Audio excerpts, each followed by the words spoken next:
I'd like to acknowledge and pay my respects to the Wurundjeri people's traditional custodians of the land that I'm on today, and I pay my respects to the elders past and present. I also acknowledge that we are all on Aboriginal land across Australia.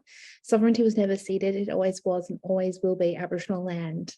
I'm Nerita Waight, a proud Yorta Yorta and Ngarrindjeri woman and CEO of VALS. Working for VALS has allowed me to experience the many sides of the criminal legal system where sadly the impacts of invasion and colonialist ideologies still pervade daily, weekly, yearly.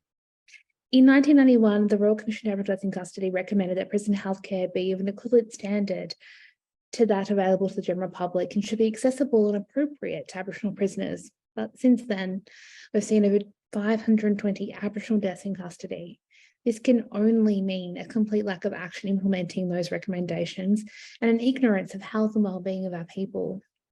Before I go any further, I'd like to acknowledge Veronica Marie Nelson, a strong Gunditjmara and Yorta Yorta Wiradjuri and Dja Dja Wurrung woman, whose story will be the focus of a lot of our discussion today.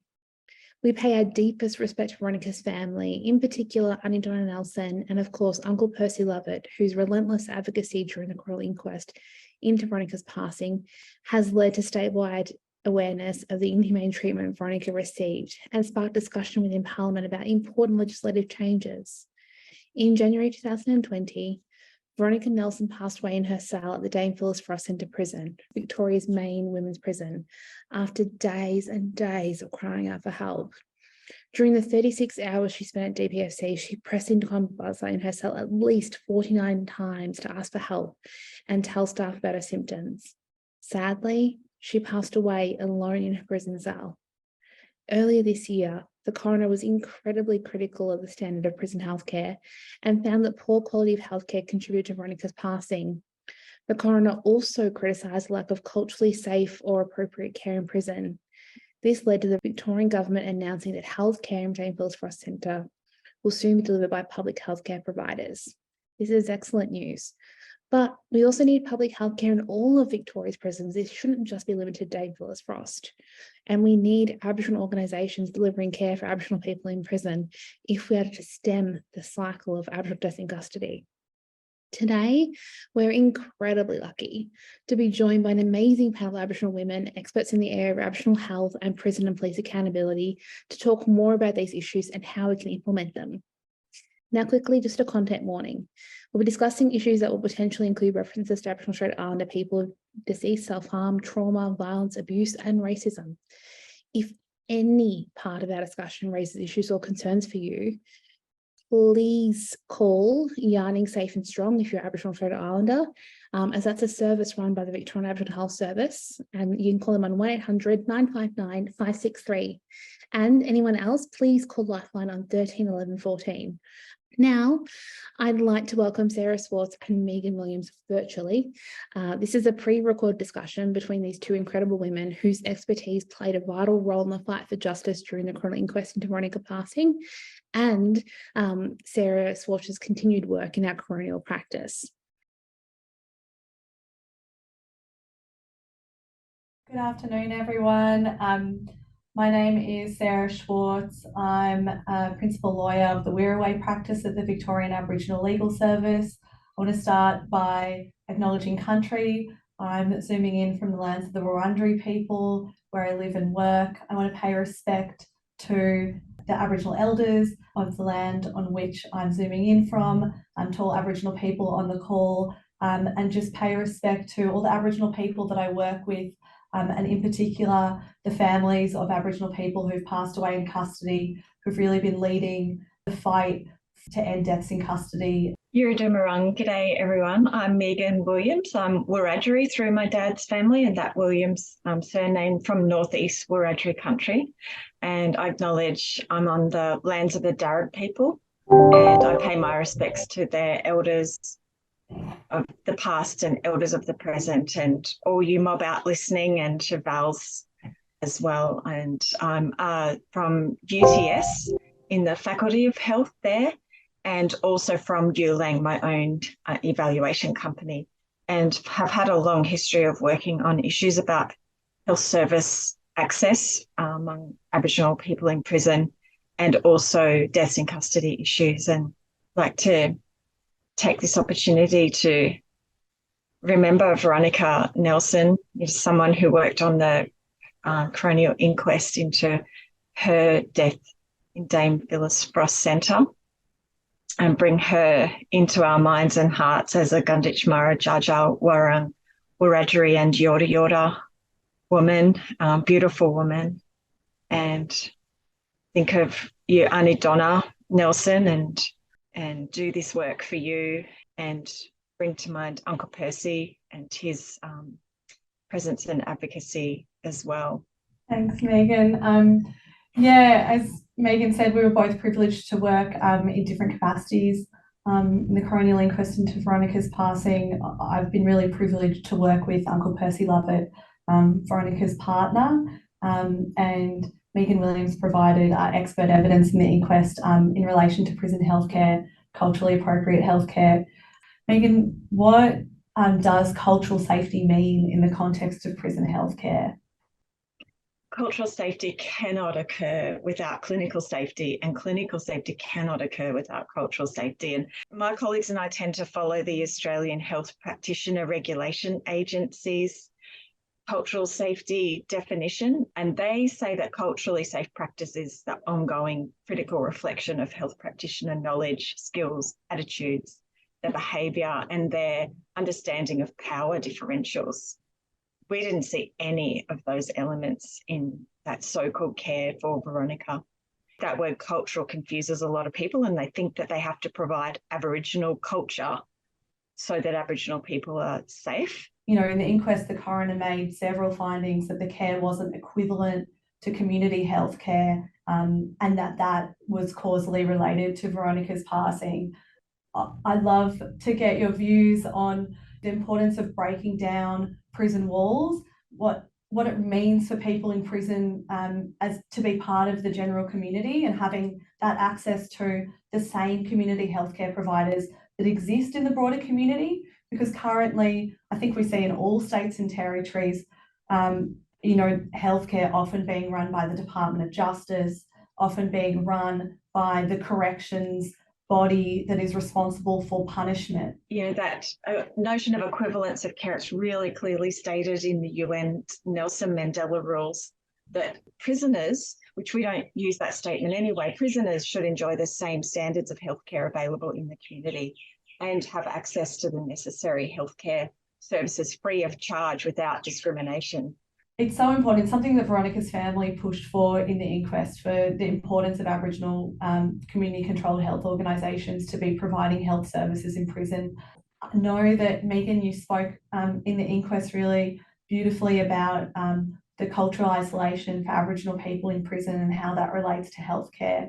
I wonder if you'd speak a bit about that. We've got good evidence from around Australia that Aboriginal health workers, Aboriginal health practitioners are able to create those conditions for cultural safety and bring an enormous amount to their roles with expertise for caring for Aboriginal people and models of care.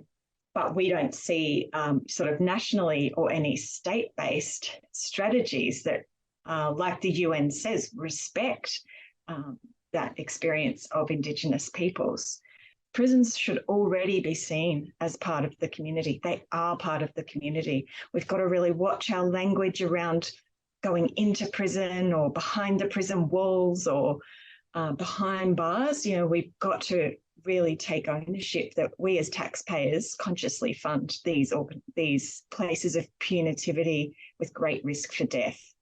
When we think about who's got a sort of successful, robust Aboriginal workforce with great leadership and influence and in health, that's Aboriginal community-controlled health organisations.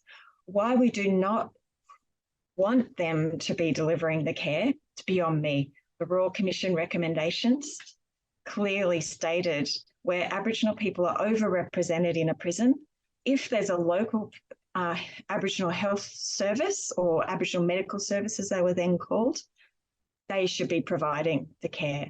We are in a worsening state, and that's partly why the coroner's report is so important, and why keeping Veronica in mind is so important. And, you know, Sarah, you've said, you know, her experience was not, you know, an exemplar or a special thing that occurred. That actually could have been anybody.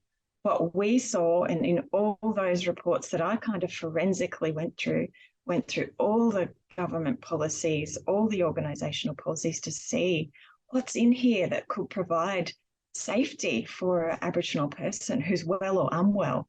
And there's not even enough on paper, let alone in practice as well. So again, we've got to look to where the successes are, which is in the community, with outstanding leadership for this country coming from our community-controlled health organisations and legal services as well. You know, there's a great phrase that data encodes racism. And even our Australian Institute of Health and Welfare's data collection on the health and wellbeing of people in prison, you know, there's no questions in that from an Aboriginal perspective about health and holistic health too. So, you know, just a simple thing to be critiquing all the time, the narrative and the discourse as well, because like you're saying, those reports said that all that was supposed to happen happened, but there's nothing about quality in there either. So, you know, let's get busy with some mechanisms to understand quality of care as well. Well, thanks to you all for listening. Megan Williams from UTS and Yulang Wiradjuri. And thanks to Sarah and to all at VALS and all the support that I've had through being involved in the inquest for Veronica providing report, and the enormous amount of work that many other people did, and the deepest respect to the memory of Veronica, and her spirit lives on, and to the family. For all those listening, just keep engaged with this issue. I hate having to use the words prison health together, because it's prison unhealth, prison risk for health. And justice health doesn't cut it, because people think that that's getting equity in health outcomes, but we're talking about the health and safety of people in prisons in Australia. So yeah, keep your real scrutiny radar going, especially through listening to Aboriginal people's leadership on this topic. So yeah, thank you, Sarah.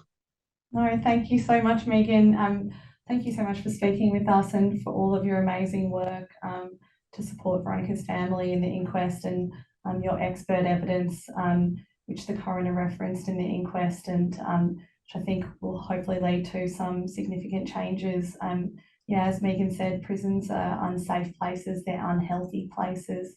And I think it's really important to get behind all the work that people like Megan are doing, and Arnie Jill, and Vacho, who are crying out to be providing in-reach services into prisons in Victoria, and for all the people like Arnie Julie Tongs, who are doing incredible work as well. It's just so important for us to get behind Aboriginal community-controlled health organisations, and to be really breaking down those barriers between people in prison and people outside of prison, and providing a standard of healthcare that stops death in custody, and stops custody altogether. So yeah, thanks so much, Megan. Thanks, everyone.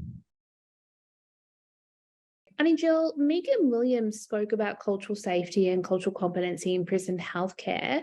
What role can ACCHOs play in providing culturally safe healthcare in Victoria's prisons? Thanks, Nerita. Before I begin, I would also like to acknowledge that I am on Aboriginal land, and I'd also like to thank VALS for putting this webinar on. It's amazing. So, well, what role? Well, I believe, and Vacho's been saying this for 20 years, Nerita. I mean, here in Victoria, it's now a new company that has got the government contract to deliver healthcare to all prisons and all prisoners in Victoria. And I think it's GEO. Many years ago, it used to be Pacific Shore Health. And I think they're all American-based companies, and they're private providers. So, you know, I mean, you often wonder about what drives a private provider, whether it is care or whether it is the dollar sign. So that's an issue. But here in Victoria, a lot of our ACOs are more than well placed to provide those services to Aboriginal people in prisons. And for a number of reasons. We don't have to do a research project to find out who needs our services. We know that who are the vulnerable families in our communities, and we know when our people are in prison, and we know the families suffer also. So the Aboriginal organisations in Victoria, they're not just health services, Nerita, as you would know. They provide, yes, a clinic and an Aboriginal health service, but they also provide mental health. They also provide drug and alcohol counselling. A lot of them have housing in their remits. A lot of them have aged care and in the home and aged care residential, and the list goes on. So because we have that model of care and we know our community, we are best placed to be able to provide those services in prison and also planning for their release. That is vital, because then the services that they receive whilst incarcerated will continue once they're exited the prison. So I think, you know, the Aboriginal community controlled health sector is better placed. But can I say there is a risk here, Nerita, that we need to be mindful of.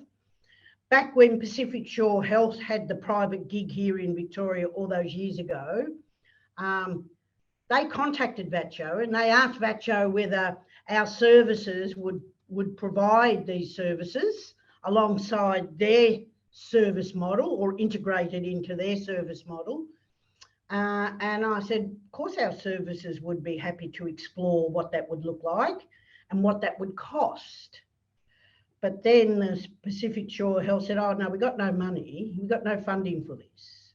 Right. Then I said, well, how do you expect an already stretched Aboriginal community controlled health organisation to be able to deliver those services on top of without any additional resources?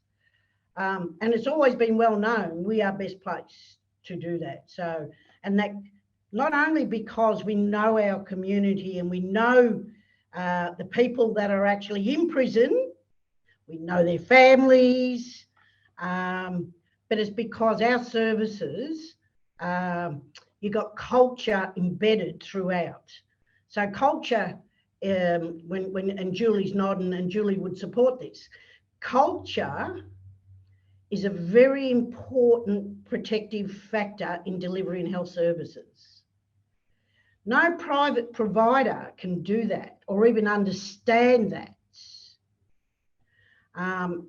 So, you know, I'm just hoping the recent review here in Victoria that was released by the government, I'm just hoping, Nerita, that the government will take it serious and start to look at developing an implementation plan for all the recommendations. So thank you. And Adil, since you mentioned the review, and I know it's a little bit cheeky, but I just wondered if you could talk about the review, because I know it's 888 pages, so not a lot of people would have had the chance to read it all yet. But maybe you could just give us a summary version of, you know, what were the main themes that really came out of that review process, and what are the recommendations that you feel are an urgent priority, and what ones actually will take more time?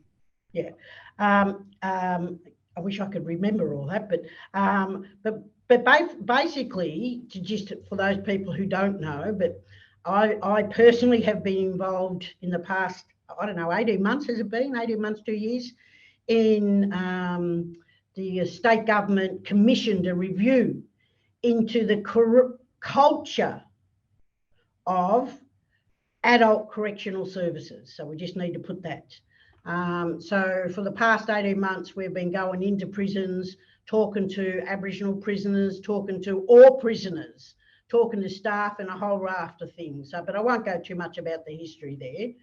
And a lot of the things we heard and a lot of the things that we were exposed to is highlighted in the report. So some of the recommendations, and some of them are, as you said, Nerita, are very easy to implement. And I've just had the time just today to skim over the government response to the report, and they've said they've started a lot already. For example, one of our recommendations in the report that in Victoria there should be a public health model delivered to being implemented in all prisons in Victoria. That was a very high recommendation, and it could be so simple to implement. We already have public health systems here in Victoria, right across the continent we have. But the government have decided to implement it into 2 prisons currently, 2 women's prisons, and that's Dame Phyllis and Tarrangower, which is a low security prison, rural Victoria. So a public health model. What I don't know, Nerita, is how are they going to engage the relevant Aboriginal community controlled health organisations to also be in there at the same time. That's what I don't know. And that's what I'm currently trying to find out. So that's one of the recommendations. The other recommendation is, and it's not just focusing on health, so a public health model for primary health care, mental health and drug and alcohol. That was the recommendation. The other one is that the legislation needs to be changed to have a more of a rehabilitation focus. So that sets the scene as to how prisons operate. At the moment, it's all law and order and, keep the community safe type of focus. And that probably stems back from early colonisation, the early days when we were penal colonies. One of the other recommendations is training for all correctional staff. Should not just be 8 weeks and should not just have a focus on law and order. It should also have a focus on rehabilitation and also case management. So some of the issues in prisons here in Victoria are, the correctional staff really don't talk much, or vice versa, to the health staff. So that integration needs to happen. So everyone's on the same page. And so 8 weeks of training is what correctional staff are offered here in Victoria. That's not good enough. So we think that's important. Also, from an Aboriginal perspective, we wanted to see an Aboriginal inspectorate, so an independent Aboriginal inspectorate of some sort that sits within the current, the current inspectors' roles, inspectorates, because as we all know, when the tragic death of Veronica happened, the current organisation, I think it's called Jarrow, went in and basically went in to do and find out, well, what happens, like they do with any death. And it basically said, and I'm not quoting exactly, but it's basically said, look, not a lot to see here. And so that's a bit disappointing when we now know there was a lot to see. So that Aboriginal inspectorate is going to be independent of government. It has to be. That's really important. And there was a few more, like, for example, Nerita, when you look at the Aboriginal staff that are employed within corrections, they're all very junior positions. So there's no one there that has a lot of influence at a higher level within correctional services or individual prisons. So one of our recommendations was trying to address that. There needs to be more senior Aboriginal people employed, and of course, really good cultural safety training mandated in all prisons. I'm still working my way through the report, Anijal. I hope to finish it over the weekend. But it has been great to see some of the things that we as an organisation have been pushing for quite some time, like independent investigation into Aboriginal deaths in custody, and particularly around cultural change, which we know is a problem. And I mean, certainly, from my reading so far, the report doesn't go this far, but the privatisation of prisons is a real problem, not just in this state. We see it nationally, we see it internationally. They are driven by profits, not by outcomes. And you see that in the way they shirk their responsibility for the care and control of people that they have absolute control over. There is no way that you can leave that joint unless you're paroled. Exactly right, you know, and when you look at what happened to Veronica, Nerita, you know, I mean, I heard Megan and that talk earlier, and Megan talking about, you know, there was not even clinical care there. There was no clinical standards met there. There's really been no ramifications really that I am aware of, because that, you know, maybe part of the recommendation should also be to include humanity as a course, because she was denied her humanity. Yes, I couldn't agree more with you. And we know that in the past, we've seen where certainly matters have been referred to the OPP, no charges resulting, the most recent being Tanya Day. We know certainly now we're waiting for a decision on Veronica Nelson.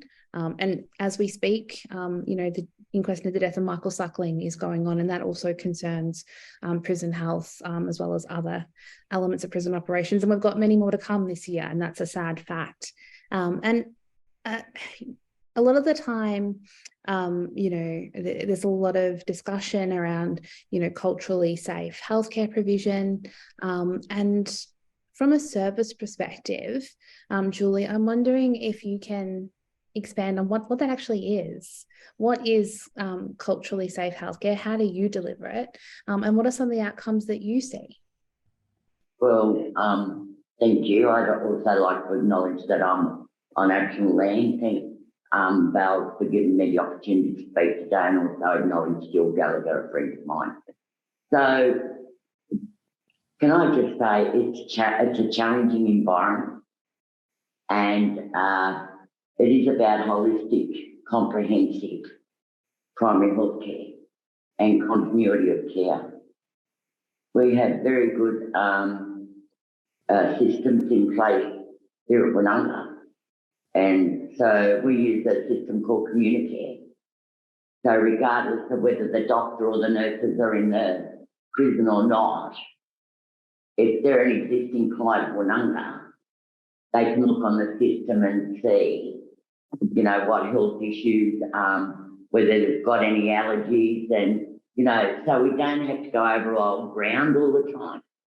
But it also, you know, we have we work in the prison 7 days a week, 365 days a year.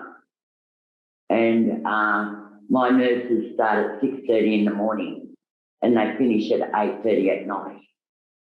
So, but that in itself is challenging, because as soon as the prison goes into lockdown, then you can't access any of the men or the women. And if there's an emergency overnight, then the officer will call the doctor on call. So the prisoner doesn't actually get to speak to the doctor.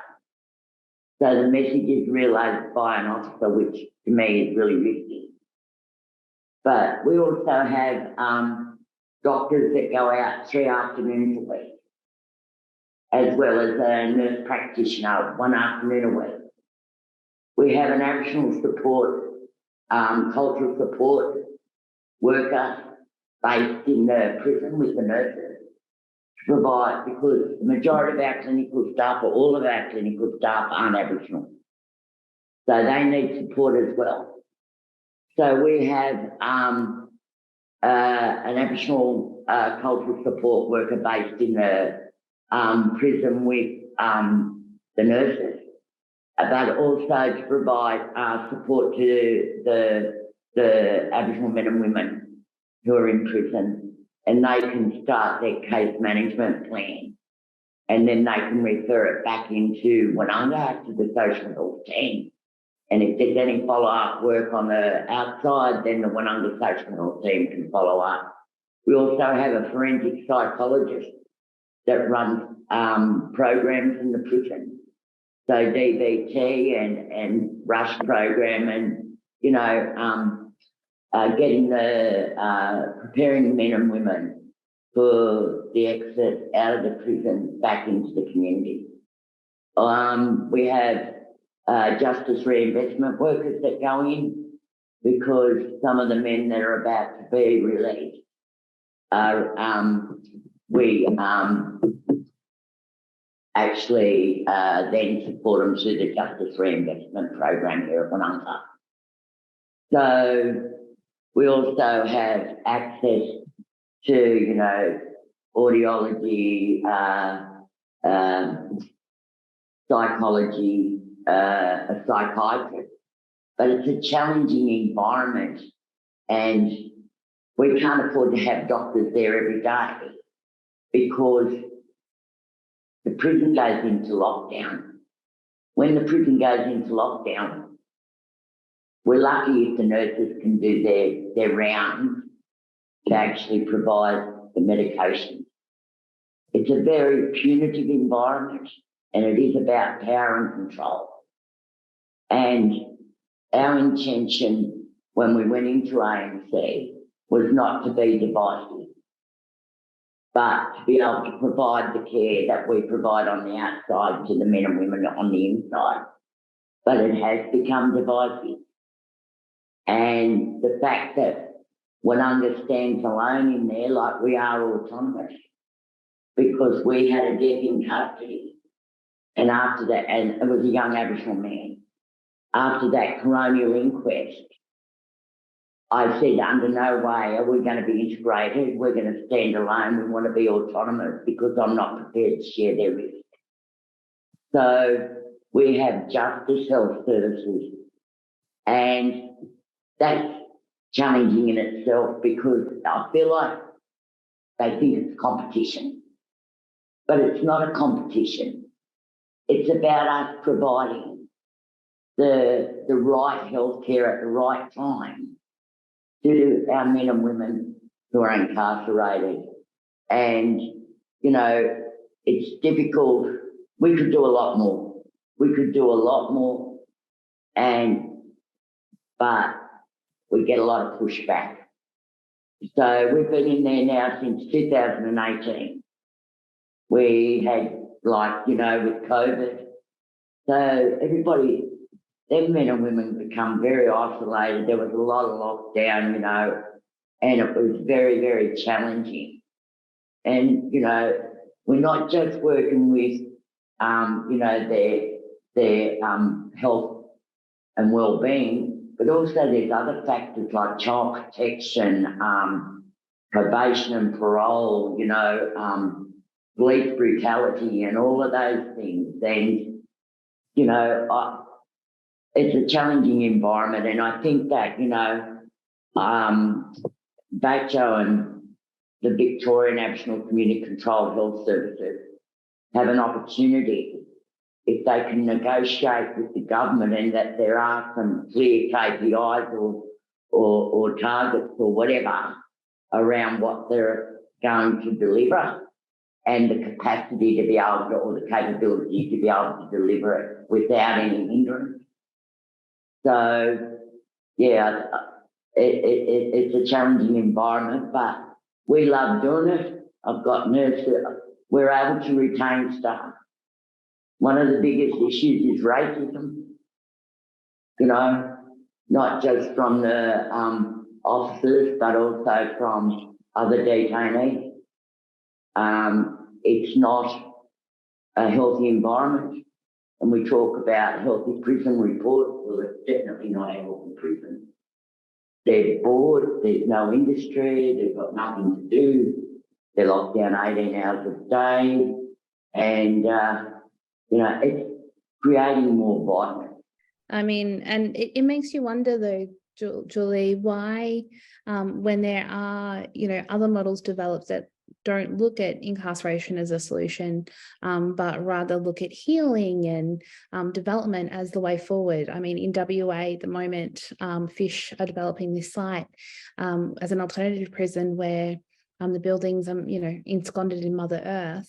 But the priority is healing. So it's all about specialised services that ACCHOs deliver best, but also providing pathways to employment and training. So it's basically a social enterprise too. So they'll have a tourism aspect, showcasing culture and land management, but they'll also have things such as growing their own food and horticulture. And it's a really beneficial program that in the end starts paying for itself. I mean, government makes initial investment, then it's like, see you later. It seems to me that a lot of the services that you're putting into prisons are ways to try and provide that wraparound support, but in a really constrained environment that doesn't benefit and showcase your services to the best extent. And you mentioned sort of the complexity of health problems that often your clients are suffering. And I wondered if you could both talk about why continuity of care is important, because certainly from my perspective, we see healthcare as an underlying cause of offending behaviour. And we note that when our clients transition out of prison, often their poor health can actually lead to that offending pathway, but create further difficulties. So what is continuity of care? How do you ensure it? And how do you do it better? Continuity of care is that journey from the outside to the inside and back to the outside. So it's that journey from the outside to the inside and back out. Because we do drug and alcohol, we do Buvidol. So we do the Buvidol injections in the prison as well. So when the men and women are released, they can still come here to Woononga to have their Buvidol injections and all of their follow-up care. I mean, what we're doing, our clients in the prison love us. And, our prison population at the moment is 31% Aboriginal, which is really disturbing when we make up less than 2% of the ACT population. But also, our clients love it. But it's the challenges that we have in the environment that's the problem. Lots of our clients want to transfer to Woononga, but we have to have the resources to be able to transfer more over, and we've got 40 at the moment. So, yeah. And I think, Julie, everything that you've just said, I agree with about that continuity of care. But also here in Victoria, a lot of our members, they also have, one of the biggest problems when our people exit prison, there's not a great deal of planning or referral pathways to services outside, unless you're in there yourself like you are with Woononga. But, of course, that reoffending is going to happen if they can't get a job. Of course, that reoffending is going to happen if they can't get anywhere to live. So they need to be tapped into these services that can assist them with that. I remember when I was the Treaty Commissioner, I also went into every prison in Victoria as the Treaty Commissioner. And there was one Aboriginal man down in Gippsland prison, Gunai country. And he was probably about my age. And he said to me, Jill, I keep coming back to prison because I've got nowhere else to go. no one's going to give me a job because I've got a record. And so as soon as they exit me, I do another minor crime, petty theft, and I come back into prison because I have a bed and I have a feed. Now, they're two fundamental things in life that people need to have access to if they're going to thrive, apart from health too. It all encompasses that health. So, you know, our organisations can do that. They can help with that because they've already got housing stock. It doesn't mean they can just put them into a house, but it's that networking with the services out there. I know there was one of our organisations that had some resources to build like a type of a hostel type of situation, and solely for the purpose of, if needed, we can place people in there for short term or to medium term accommodation. And then, of course, our services can also help our people look for work, you know, get a CV together, the basics that people need to be able to navigate the world that we live in today. It's common sense. And that's my frustration, is that here in the ACT, we were the first human rights jurisdiction. And when that prison was built, it was built to be a rehabilitation. It was built on that framework of rehab. And it's so far removed from that. It's such a violent place. And, you know, we want people to come out in a better state of mind and better health than when they actually went in. But, you know, they're already suffering from trauma and all of that historical trauma and, you know, all sorts of colonisation, dispossession, all of those things. And then they're in there and they're just treated so badly. And there's only so much when you're working with people with psychological damage. There's only so much you can unpack in a prison without making them too vulnerable. So you've got to be mindful of that too, you know, like you can't open up old wounds that are going to leave these men and women in a more vulnerable position than what they already are in. And, you know, the wider public, you know, they all think, yeah, lock them up and throw the key away. Well, that doesn't work because they're coming out worse than when they went in. Their crimes are getting more dangerous every time.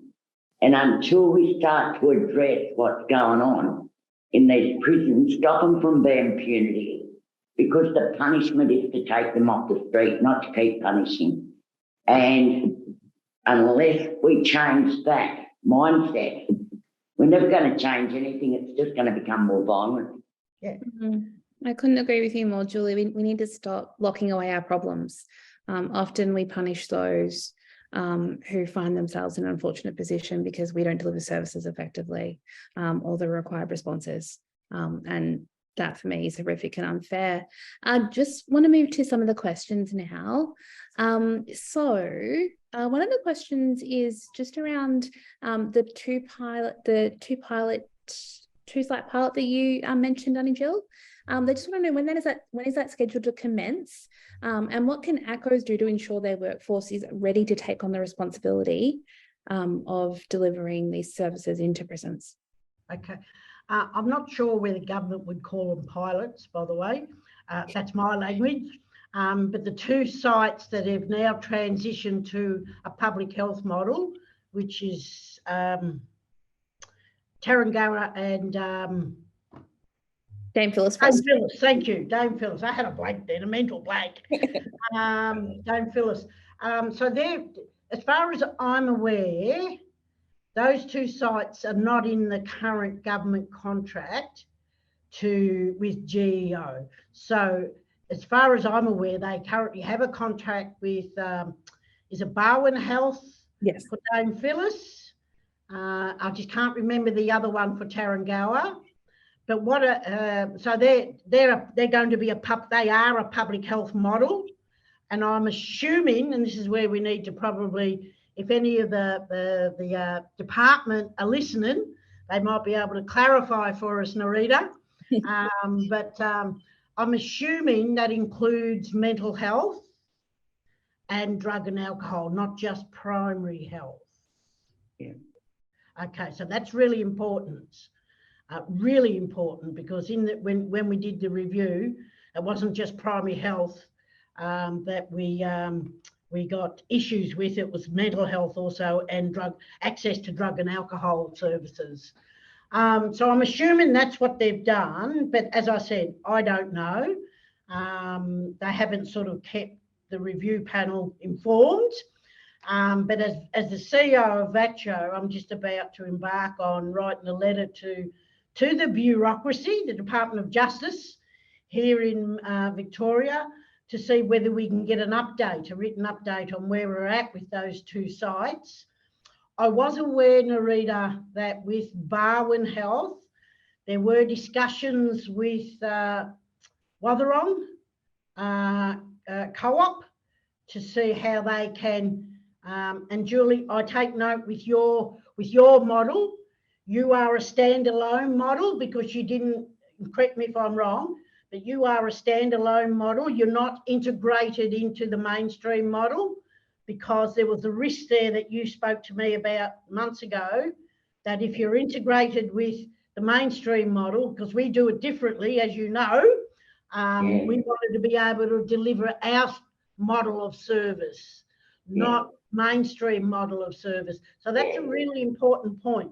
So I don't know how government are going to be engaging with the Aboriginal community controlled health sector, Nerita, and that's something that I'm now writing, seeking advice on. I think that's good to hear, because certainly I understand that the discussions between Western Health, which is the chosen provider for DPSE, and Watherong are ongoing, but that is at the mercy of Western Health. It's not part, the contractual arrangements aren't favourable. And we know, I think, Tarrangower, I know that BDAC are also involved in discussions about how to support Dalkaya in that service delivery. But I think it really is important that, ACCHOs really look to be standalone service delivery, so you can control all the elements. We know certainly from the Royal Commission into Mental Health, when it comes to implementation of those in prisons, it's been pretty poor. We saw last year the Coroner's Court report that said that we had an increase of 75% suicide and self-harm, and over 80% of those had been involved in the justice system within the last 72 hours. So that means either they've been arrested in police custody or were imprisoned and then released. Those are horrifying statistics and show that mental health really has to be a focus area. Certainly from the 35 people that we see arrested each and every day, mental health is identified as an issue for all of those. So I really urge all of those who are listening, not just to take up the fight in relation to physical health, but holistic health, which includes mental health and social and emotional wellbeing, but most importantly too, connection to culture. We know that culture is a strength and a protective factor, as you mentioned so often, and Jill, and you alluded to, Julie, in your statement. Next question. Many of those coming through are saying that they're really concerned about the increase of Aboriginal women who are incarcerated, and they really want to know, how do you provide an adequate support model for those women who are leaving prison to ensure they do have that holistic service delivery, because they do then see apparently poor health, relapse and death as a direct result of trauma and abuse that's been experienced whilst in prison. Well, I actually believe that if the Aboriginal community controlled health sector, the Aboriginal community controlled sector, not just health, so the VATCHO membership, if they're engaged in this space to provide not only the primary health care, but also planning when a prisoner, and in this case an Aboriginal woman, is ready to leave prison, there should be a whole planning process. I would say a few months before it's due to it, that they are due to get out of prison. And that wraparound services that the ACOs here in Victoria can provide is what is needed. So they can look at, you know, whether they need a place to stay, or whether they need to be tapped into employment or education, further training, or whatever the case may be. There needs to be those wraparound services when someone is about to leave. But how do you stop the increase of Aboriginal or women, but Aboriginal women in this case, of going into prison? That's a bigger question, and it's going to take more than a 2-second answer. But I think governments have got to, they've got to flip the switch to think about, you know, because otherwise, Nerita, in 10, 20, 30 years' time, we're building more prisons. Yeah. Well, I mean, that's the argument, isn't it, Annie Jill, that the reason why they keep building prisons is because they designed to put people in there. And this is the problem also with private prisons. You know, the more that you rely on this private market and prop up private businesses, the more that you're going to have to incarcerate people. In the last 6 months, we've seen an 18% increase in Aboriginal people being arrested. Wow, in Victoria. So certainly I agree with you that it's not just about you know, transition supports and integration back into society. It really is about addressing things like over policing, systemic racism within the justice system, our poor bail laws. All of these things need to be fixed, and certainly there's just a lot of oversight to make it happen. Yes, Julie? Can I just say that, you know, I absolutely agree with everything that Jill just said. But, you know, we've got to remember poverty and homelessness are two of the biggest drivers of, you know, more and more of our people being incarcerated. Because here in Canberra, we don't have access to housing. We don't have good access to mental health care outside of Woononga. We don't have an Aboriginal residential rehab. These are the things that are sending our mob to prison. You know, if we had better services on the outside, we could prevent people from ending up on the inside, but we don't. And the thing is that until we look at the whole system, and we know that the health system right across the country is in crisis, and that then puts more pressure on us, on the Aboriginal community controlled health sector to deliver. So we've got challenges everywhere, but we need better external services like mental health, drug and alcohol rehab, housing, and we need to somehow alleviate poverty. It's getting worse because of the cost of living, you know, so they're the big factors. Beautifully put, Julie. Now, we've run out of time, but I know both Julie and Annie Jill run awesome organisations, and so they'd be more willing for those who are interested, I believe, to engage with their organisations, engage with their platforms. If you want to learn more and reach out, you know, you don't learn anything by sitting down and doing nothing. So big thank you to all of our panelists today. Thanks, Annie Jill. Thanks, Julie. You have been more than generous with your time and your views, and given, I think, plenty for people to reflect on and consider how they can amplify your advocacy. And also thanks to those who joined us in the audience. It's fantastic that you're taking interest in these things, but just don't let your interest end here. Continue the journey with us, amplify those asks, and let's actually achieve a fair society for all. Also, you believe that all of us have the ability for you to donate to our organisations, whether it's VACHO, VALS, or Julie's organisation, Winunga. Please support the work that we all do, because those resources go into those projects and those programs that we don't get government funding for, but often make the most difference because they're designed and determined by our communities who know what's best for them and their loved ones. Also encourage you to head over to our website and sign our bail petition to urge the Andrews government to immediately reform the state's broken bail laws. You can do that at vals.org.au/bail petition. And we've also got the blueprint for the bail reform known as Pockham's Law in honour of Veronica Nelson, and that link will be posted into the chat. If you are concerned that your loved one is being targeted by police, please contact your local Aboriginal Torres Strait Islander legal services. That is why we're here. Use us. And NATSLS, who's the peak body for legal services, has links to each state or territory's Aboriginal legal service on their website. So head to natsls.org.au and scroll down to the bottom to where the map is. And for non-Aboriginal Torres Strait Islander people, you can head to National Legal Aid /contact to get access details for your local legal aid services. Thank you all and have a lovely afternoon.